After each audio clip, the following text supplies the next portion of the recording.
आज की कहानी है बहन बनी सौतन।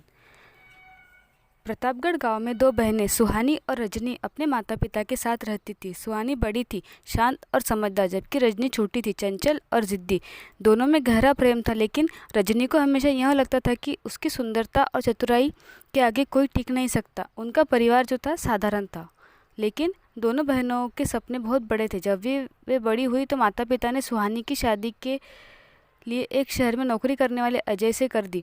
अजय सीधा साधा और ईमानदार व्यक्ति था। वह अपनी पत्नी से बहुत प्रेम करता था और उसे खुश रखने की हर संभव कोशिश करता था।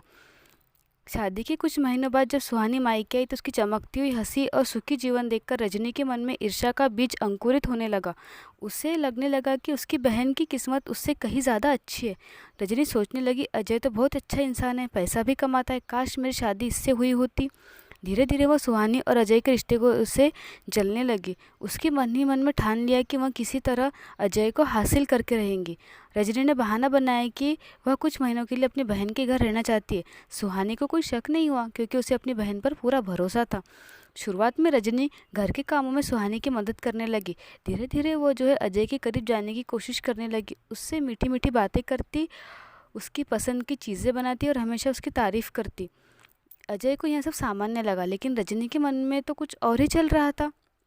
कुछ महीनों बाद सुहानी को अजीब सा महसूस होने लगा। उसे लगा कि अजय और रजनी के बीच कुछ ज़्यादा ही अपनापन बढ़ रहा है।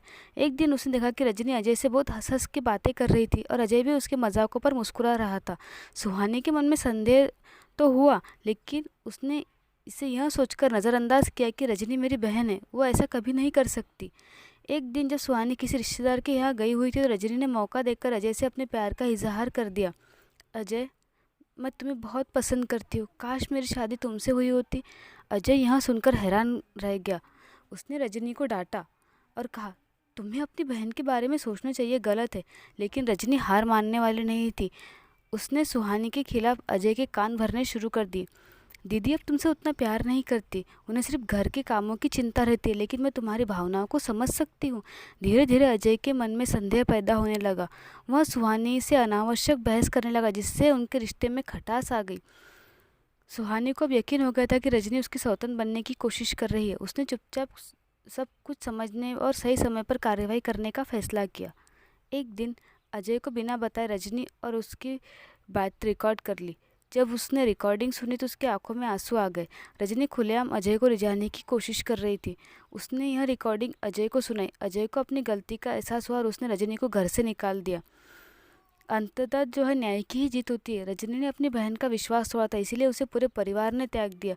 सुहानी और अजय ने अपने रिश्ते को फिर से मजबूत और खुशहाल बनाया और उस खुशहाली से अपना जीवन फिर से पहली तरह जीने लगे। इस कहानी से हमें दोस्तों यह सीख मिलती है कि किसी का रिश्ता तोड़कर कभी खुश नहीं हुआ जा सकता। ईर्ष्या और लालच अंततः बर्बादी की ओर ही ले जाते हैं। कैसी लगी आपको यह कहानी? कहानी अच्छी लगे तो इस चैनल को सब्सक्राइब ज़रूर कर दीजिएगा और बेल आइकन को प्रेस कर दीजिएगा।